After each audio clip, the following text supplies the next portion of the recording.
اس میں کوئی priority list نہیں ہے کہ فلانا فلانا جو راستے سے ہٹ گئے نبی کے وسلم کے فلانا فلانا راستے سے ہٹ گئے تو بدعت ہے، لیکن فلانا فلانا راستے سے ہٹ گئے تو بدعت نہیں. کل بدعت ضلال، ہر بدعت ضلالت ہے، گمراہی. کوئی ایک آئٹم بھی نبی کے وسلم کے طریقہ کار سے تم ہٹتے ہو تو تم ضلالت میں ہے، گمراہی میں. اور ہر گمراہی نار میں جا، کل ضلالت فی النار، اور ہر بدعت جو ہے تم کو آگ میں لے جائے. یہ لفظ کل پر اسٹریس دے رہا ہوں سب. یہ نہیں کہ کچھ کو مانا کچھ کو نہیں مانا، کچھ کو کلچر کہہ دیا کچھ کو دین کہہ دیا، کچھ کو رسم و رواج کہہ دیا، کسی کو ابا کا دین کہہ دیا، کسی نانا کا دین کہہ دیا. نو کوسچن. مشترکہ کتاب ہے، کہیں بھی انحراف کرتے ہو تو بدعت میں جاتے ہو، بدعت میں جاتے ہو تو گمراہی میں جاتے ہو، گمراہی میں جاتے ہو تو جہنم. بالکل ٹیکنیکل پرابلم ہے، ٹیکنیکل موضوع بات. ہر وہ عمل بدعت کہلائے گا جو ثواب اور نیکی سمجھ کر کیا جائے لیکن شریعت میں اس کی کوئی بنیاد اور ثبوت نہ ہو. یعنی کوئی بھی عمل آدمی کرتا ہے وہ کوئی برائی سمجھ کے نہیں کرتا ہے، وہ ایک فائدے کے لیے بات کرتا ہے، برا بھی سمجھتا ہے تو اس میں اپنا نفع سمجھتا ہے. نہ تو جس کی کوئی بنیاد ثبوت نہ ہو، یعنی نہ تو رسول صلی اللہ علیہ وسلم نے خود اس پر عمل کیا اور نہ کسی کو اس کا حکم دیا اور نہ ہی کسی کو اس کی اجازت دی. مختصر الفاظ میں نبی کے طریقہ زندگی، ان کے اقوال سے، فعل کے احکامات سے جو بھی ہم ہٹیں گے تو وہ ضلع بدعت ہوگی. ایسا میں اللہ تعالیٰ مردود اور ناقابل قبول ہوگا. بخاری کے حوالہ ہے. دنیا کو سب سے زیادہ دین کو سب سے زیادہ نقصان پہنچانے والی چیز بدعت ہیں، اور چونکہ نیکی اور سماج سمجھ کر کی جاتی ہے اس لیے بدعتیں انہیں ترک کرنے کا تصور تک نہیں کرتا. یہ نیکی اور بدی کا مسئلہ نہیں ہے، قانون کتاب سے ہٹنا بدعت. اس کو آپ نیکی سمجھ کے کر رہے ہیں، یہ کیا سمجھ کے. ہاں یہاں اشارہ کیا کہ جتنی بدعتیں ہیں یہی سب سے زیادہ نقصان پہنچا ہے. یعنی بدعت کہنے کا موضوع رکھیے جو جتنی نبی صلی اللہ علیہ وسلم کے راستے سے جو ہٹا تو نقصان کا پہلو آ گیا. اور شرک جو سب سے بڑا گناہ ہم کہتے ہیں اس کی شروعات بھی بدعت ہی سے ہے. شرک آیا کہاں سے؟ جب نبی صلی اللہ علیہ وسلم کے طریقے سے ہٹ گئے. بھائی شرک شروع ہی ہوتا ہے اس وقت جب اللہ کے رسول صلی اللہ علیہ وسلم کے احکامات سے آپ ہٹتے ہیں، اور جب ہٹتے ہیں تو بدعت ہوا، اور جب بدعت ہوا تو شرک ہو گیا. کیونکہ شرک کی بنیاد ہوتے ہی اس وقت طریقے سے ہٹیں، تو طریقے سے ہٹیں تو بدعت ہو گیا نا. تو جو سب سے بڑا گناہ آپ شرک کرتے ہیں اس کی اصل بنیاد تو بدعت ہے. اگر بدعت نہ ہو، آپ نبی صلی اللہ علیہ وسلم کے طریقے پر اٹل رہیں تو شرک کی بنیاد ہی ختم ہو جاتی ہے، سوال ہی پیدا نہیں. تو شرک دین کو سب سے زیادہ نقصان پہنچا والی شرک جو چیز ہے وہ بدعت. بدعت چونکہ ہر آدمی جو نیکی اور ثواب سمجھ کی جاتی ہے اس لیے بدعتیں انہیں ترک کرنے کا تصور نہیں کرتا. اب کیوں اس کو سمجھتا ہے نیکی، یہ میں تھوڑا آگے ڈسکس کروں. دوسرے جو گناہ کرتا ہے کچھ جیسے گانا سننا، ایک آدمی سمجھتا ہے بہت گانا سنتا ہے، وہ اس کے دل میں ہوتا ہے کہ یار یہ فحش چیزیں اس کو سننا نہیں چاہیے، تو آج نہیں کل نہیں پرسوں نہیں شاید اس کو چھوڑ دیتے ہیں کیونکہ بائی ڈیفینیشن اس کو وہ گناہ سمجھتا ہے. لیکن بدعت بائی ڈیفینیشن کوئی گناہ سمجھتا ہی نہیں. کیوں نہیں سمجھتا ہے؟ اس لیے کہ کتاب وہ پڑھتا ہی نہیں ہے کہ یہ بدعت ہے، اس کو نبی صلی اللہ علیہ وسلم کا طریقہ ہی نہیں معلوم. اور بار بار کوئی آ کے پڑھائے گی نہیں، کسی کے پاس فرصت نہیں جو بار بار آپ کو پڑھائے. آپ ادھر زندگی کے سارے معاملات آپ خود طے کرتے ہیں، آپ خود آرگنائز کرتے ہیں، آپ گھر خود مینٹین کرتے ہیں، گاڑی خود مینٹین. کوئی آ کے آپ کو کہتا ہے تو نہیں گاڑی مینٹین کرنے کے لیے، یا جاب پر جانے کے لیے کوئی انسٹرکشن دیتا ہے، یا سودا سلف لانے کے لیے آپ کو کوئی بتاتا ہے، مشورہ دیتا ہے. You do your self every thing, you organize your home. تو جب ہر چیز آپ خود کرتے ہیں تو دین بھی آپ کو خود پڑھنا پڑے. کوئی آپ کو روز روز انسٹرکشن نہیں دے گا کہ یہ کرو یا نہیں کرو. کتاب دے گئی، آپ پڑھے لکھے ہیں، آپ پڑھیے لکھیے اور اس کو مختلف فالو کیجیے. نہ کسی پر ذمہ داری ہوتی ہے کہ الف سے یہ تک روزانہ آپ کو ڈائریکشن کرے کہ آپ کو کیا کرنا ہے اور کیا نہیں کرنا، کیا صحیح ہے کیا غلط. ہر آدمی کسی کے پاس ٹائم ہے، ہر آدمی اپنے معاملات. آپ کا دین کے معاملات آپ کے ہاتھ میں. باقی کوئی رہنمائی کر دے گا، بتا دے گا، چند آیات بتا دے گا، آپ کو راستہ دکھا دے گا، بھائی یہ کتاب ہے اور اس میں تمہاری بھلائی کی ساری چیزیں لکھی ہوئی ہے، تم اس کو پڑھنا آپ کو خود پڑے گا، کوئی پڑھ پڑھ کے روزانہ تو نہیں بتائے گا. You are responsible for your every one. نوکری سے، بیوی بچوں سے، عہدہ سلام سے، گاڑی سے، پاسپورٹ سے، ویزے سے، یہ کوئی دوسرا کرتا ہے یا آپ کرتے ہیں؟ تو یہ بھی آپ ہی کو کرنا. اس امید پر نہیں بیٹھے کوئی آپ کو بتا دے. شریعت میں دو گناہ ایسے ہیں جنہیں ترک کیے بغیر کوئی نیک عمل قبول نہیں ہوتا، نہ توبہ قبول ہوتی. دو ایسے گناہ ہیں جنہیں ترک کیے بغیر کوئی نیک عمل قبول نہ ہوتا، نہ توبہ قبول ہوتی. پہلا شرک اور دوسرا بدعت. اور میرا فلسفہ ہے کہ پہلے بدعت بعد میں شرک. بھائی شرک ہوتا ہی ہے جب طریقہ کار کو چھوڑو گے نا. جب اللہ کے رسول کے صلی اللہ علیہ وسلم کے طریقے کو چھوڑو گے تبھی شرک میں پھنسو. اگر وہ طریقے پر تم فالو کرتے ہیں اٹل ہے تو شرک کی نوبت آئے گی کہاں سے؟ شرک کے بارے میں رسول صلی اللہ علیہ وسلم کا ارشاد مبارک ہے، اللہ تعالیٰ بندے کے گناہ معاف کرتا رہتا ہے جب تک اللہ اور بندے کے درمیان پردہ حائل نہیں ہوتا، یعنی موت نہیں آتی. صحابہ کرام رضی اللہ عنہم نے عرض کیا، یا رسول اللہ پردہ کیا ہے؟ آپ نے فرمایا آدمی سال میں مرے کہ شرک کرنے والا ہو. اور بدعت کے بارے میں رسول صلی اللہ علیہ وسلم کا ارشاد مبارک ہے کہ اللہ تعالیٰ بدعتی کو توبہ قبول نہیں کرتا جب تک بدعت نہ کر دے. وہ نہ کر دے وہ زندگی موت نہ آ جائے. بدعتی کی ساری محنت اور مشقت کی مثال اس مزدور کی سی ہے جو دن بھر محنت مزدوری کرتا رہے لیکن اسے کوئی مزدوری یا اجرت نہ ملے سوائے تھکاوٹ اور بربادی وقت. اس کی تشریح میں پھر کروں گا، ابھی سن لیجیے، پھر تھوڑا آگے جائیں گے. بدعتی کی ساری محنت اور مشقت کی مثال اس مزدور کی سی ہے جو دن بھر محنت مزدوری کرتا رہے لیکن اسے کوئی مزدوری یا اجرت نہ ملے سوائے تھکاوٹ اور بربادی وقت کے کچھ نہیں.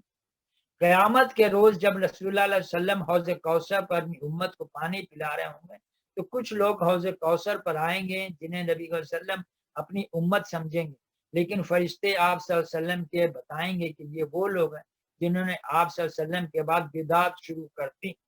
چنانچہ رسول اللہ علیہ وسلم فرمائیں گے، یعنی دفع اور دور ہو وہ لوگ جنہوں نے میرے بعد دین کو بدل ڈالا.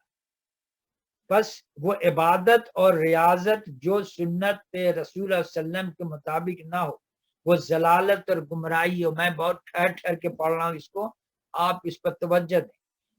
قیامت کے روز جب رسول اللہ علیہ وسلم حوض کوثر پر اپنی امت کے پانی پلا رہے ہوں گے تو کچھ لوگ حوض کوثر پر آئیں گے جنہیں نبی صلی اللہ علیہ وسلم اپنی امت سمجھیں گے، لیکن فرشتے آپ صلی اللہ علیہ وسلم کو بتائیں گے کہ یہ وہ لوگ ہیں جنہوں نے آپ کے بعد بدعات شروع کر دی. چنانچہ ربی کریم صلی اللہ علیہ وسلم فرمائیں آپ کے بعد بدعت شروع کر دی مطلب کیا؟ آپ کے بعد آپ کے راستے کو انہوں نے چھوڑ دیا، جو آپ خطبے میں سننا ہے اس سب سے. تو جب چھوڑ دیا تو بدعت کی. فرشتے بتائیں گے، آپ نبی صلی اللہ علیہ وسلم فرمائیں گے دفع اور دور ہوں وہ لوگ جنہوں نے میرے بعد دین کو بدل ڈالا. اسی لیے لفظ میں نے کہا تھا پلس مائنس. کچھ لوگ ہوتے ہیں دین میں اضافہ کرنا. بھئی اضافہ سے کیا مطلب؟ آپ لوگ ٹیکنیکل لوگ میرے خیال سے مخاطب ہیں. مائنس جو مائنس پلس ہے نا، مائنس پلس ہی ہوتا مائنس سائن کے ساتھ. مائنس بھی ایڈیشن ہوتا ہے with the sign of minus. تو پلس اور مائنس دونوں ایڈیشن ہوتا ہے، صرف مائنس مائنس سائن کے ساتھ ہوتی. یہاں دفع دور ہوں جنہوں نے میرے دین کو بدل ڈالا، ادھر اس میں اضافہ کر دیا کمی کر دیا، دونوں ہی بدلنا ہوتا ہے. دونوں ہی بدلنے میں نہ کسی چیز میں آپ اس کو کمی کر دیں زیادتی کر دیں تو اصل ایک چیز ہے. اگر اس میں کچھ لگا دیا آپ نے اضافہ کر دیا تو بھی بدلا، اگر اس میں سے کوئی چیز نکال دیا تو بھی بدل ڈالا. تو دونوں صورتوں میں بدلنا ہوتا. دفع دور ہوں وہ لوگ جنہوں نے میرے بعد دین کو بدل ڈالا. پس وہ عبادت اور ریاضت جو نبی صلی اللہ علیہ وسلم کے مطابق نہ ہو ضلالت اور گمراہی ہے. وہ اذکار وہ وظائف جو سنت رسول اللہ علیہ وسلم سے ثابت نہ ہو بیکار اور لا حاصل ہیں. وہ صدقہ وہ خیرات جو نبی صلی اللہ علیہ وسلم کے بتائے ہوئے طریقے پر نہ ہو اکارات اور رائگاں ہیں. وہ محنت اور مشقت جو آپ صلی اللہ علیہ وسلم کے حکم کے مطابق نہیں، وہ جہنم کا ایندھن ہے. عاملۃ ناصبۃ تصلی نارا حامیہ، یعنی قیامت کے روز کچھ لوگ ایسے ہوں گے جو عمل کر کے تھکے ہوئے ہوں لیکن بھڑکتی آگ میں ڈال دیے جائیں گے. سورہ غاشیہ آیت نمبر 3 اور 4. اب میں اس کی تشریح کرنا چاہوں گا اپنے مطابق، اپنے ذہن اور شعور کے مطابق، کہ قیامت کے روز کچھ پورے جملہ جو بھی پڑھا اقتباس، اس میں ایسا ہے کہ کچھ لوگ قیامت کے روز نہایت تھکے ماندے ہوں گے، پریشان حال ہوں گے، لیکن وہ قیامت کے روز کچھ لوگ ایسے ہوں گے جو عمل کر کے تھکے ہوئے ہوں، یعنی دنیا میں انہوں نے بہت عمل کیا، بڑی محنت کی، لیکن بھڑکتی آگ میں ڈال دیے جائیں گے. یہ عجیب سی بات نہیں لگ رہی آپ کو؟ ایسا کیوں ہوگا بھائی؟ ایسا اس لیے ہوگا کہ انہوں نے طریقہ کار نبی صلی اللہ علیہ وسلم کو چھوڑ کے عمل کیا. اب بعض اوقات اس میں آپ دیکھیے، اس کی اور بہت لمبی ہم تشریح کریں گے اس لیے کہ معاوضہ ہمیشہ اس وقت ملتا ہے جب عمل صحیح ہو. اگر عمل صحیح نہیں ہو، بہت محنت کی، تو کوئی ضروری نہیں کہ آپ کو ثواب ملے، اجر ملے، یا آپ کو معاوضہ ملے، آپ کو سزا بھی مل سکتی. مثلا میں کچھ مثالیں دوں گا، شاید کلیئر کر سکتا ہوں. آپ ایک فیکٹری میں کام کر رہے ہیں، 500 پارٹ آپ نے بنایا اور 8 گھنٹے اپنے جاب کی، لیکن وہ part with respect to the آپ کے جو دیا گیا ہے چار ڈش سائز اور شیپ میں وہ پارٹ بنانا، اس پہ نہیں بنایا. شام کو 500 پارٹ جب انسپیکٹ کیا گیا تو وہ سارے reject. It did not follow the SWI. اب آپ کو کیا سزا دی جائے گی؟ آپ کو انعام دیا جائے گا کہ آپ نے 500 پارٹ کا میٹیریل ضائع کیا، مشین کا بجلی ضائع کیا، گیس ضائع کیا، وہ تمام چیزوں، مشین، بجلی، پانی، گیس ضائع کیا. آپ نے 8 گھنٹہ کی محنت ضائع کی، 500 پارٹ کا میٹیریل ضائع. Do you think you will get the reward اور punishment?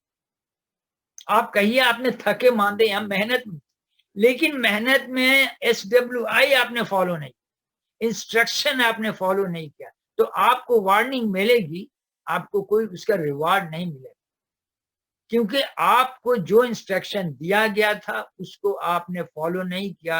Even you tired of work, سارا دن محنت کیا لیکن سارا چیز ضائع کیا، تو آپ کو پنشمنٹ ملے گی، ضائع نہیں. تو عمل اس طریقے پر کیا جائے جو کہا جائے تو پھر ریوارڈ ملتا. مثلا ایک ہوٹل والا ہے، ایک معذر کو کہا کہ ایک دیگ بریانی بناؤ. اس نے بریانی بنایا، اس میں نمک بہت زیادہ تھا. اب اس محنت تو کیا، پورا بریانی بنایا، جب چکھا گیا تو مالک بولتا ہے تو سارا ضائع، اس کو خریدے گا. اب وہ کہتا ہے کہ بریانی تو صحیح بنایا، میں نے اتنی محنت کی، مشقت کی، لیکن اس نے وہ ریسیپی کو فالو نہیں کیا جس ریسیپی پر بریانی بنتی ہے، اور جتنا مسالہ ایک دیگ میں ڈالنا تھا وہ نہیں ڈالا. تو آپ سمجھتے ہیں اس کو ریوارڈ ملے گا یا پنشمنٹ ملے گا؟ محنت کی، تھکا ہوا، ماندہ، پسینے بہہ رہا، لیکن ریوارڈ تو نہیں ملے گا، سوائے اس کے یا تو نکال دیا جائے گا یا پھر وہ وارننگ دی جائے گی. تو محنت بنیاد نہیں ہے ریوارڈ. محنت پوزیٹو ہو، وتھ رسپیکٹ ٹو ریسیپی. اس نے بریانی نہیں بنائی، آپ نے part with respect to SW نہیں بنائی، تو ریوارڈ کا تو تصور اس سے نہیں ہے کہ میں آپ کو طریقہ کار بھی فالو کرنا پڑے گا جو بتائے گا. آپ ایک کپڑا دینے جاتے ہیں درزی کو کپڑا سینے کے لیے، وہ پیمائش کرتا ہے، جب لینے جاتے ہیں تو پیمائش کے ڈبل وہ سائز جو ہے بہت زیادہ، بہت ڈھیلا ڈھالا، بہت بڑے سائز کا کپڑا بنا. تو کیا آپ اس کو درزی کو دیں گے اس کے معاوضہ کہ ہاں تم نے کپڑا سیا؟ تو آپ اس کو ڈانٹ ڈپٹ پھٹکار کریں گے، میرا کپڑا بھی ضائع کر دیا کم وقت تم نے، ابھی میں کپڑا کہاں سے لاؤں گا، میں نے تو یہ سائز دے کر گیا تھا، تم نے یہ کہاں سے؟ تو کیا آپ اس کو ریوارڈ دیں؟ نہیں دیں. اس لیے نہیں دیں گے کہ اس نے وہ سائز نہیں فالو کیا جو آپ اس کو دے کر. میں یہ آپ کو سمجھانا چاہتا ہوں کہ صرف جو چیز دیکھنے عبادت لگے، وہ عبادت یا نیکی اس وقت تصور ہوگا جب وہ SWI کو، ریسیپی کو فالو کرے. اس سے ہٹ کر آپ نے جو کام کیا تو آپ نے کرائم کیا. آپ نے بریانی کے چاول ضائع کیا، گوشت ضائع کیا، آپ نے ریسیپی کو فالو نہیں کیا، آپ نے 500 میٹیریل ضائع کر دیا پارٹ کا، مشین کے ساتھ جو بجلی ہے وہ بھی ضائع کیا، آپ کو پنشمنٹ ملی. آپ نے کپڑا سلائی کیا، دھاگا ضائع کیا، لیکن اس سائز میں نہیں کیا جو آپ کو دیا گیا، آپ نے کپڑا ضائع کیا، پنشمنٹ ملی. تو عبادت کا تصور جو ہے وہ صرف محنت سے نہیں ہوتا.